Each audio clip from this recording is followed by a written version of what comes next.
Hello guys, magandang tanghali po. Maglilinis po tayo ng map sensor, tapos lilinisin natin tong mga kwan niya mga guys.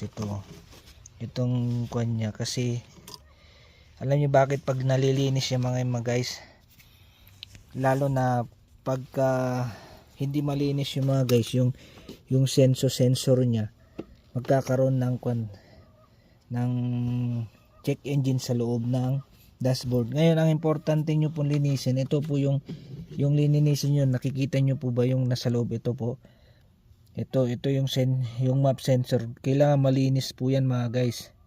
Ayan o, yung nakikita nyo po, yan nasa loob mga guys. Yan yung kailangan nyo linisin nyo para maging maayos yung takbo ng sasakyan.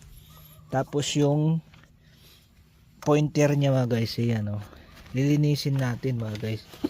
Kailangan malinis lagi mga guys, kasi pagka hindi malinis mga guys, yan, pati yung throttle body lilinisin natin mga guys. Kaya lilinisin natin mga guys, yan, linisin natin para walang problema mga guys.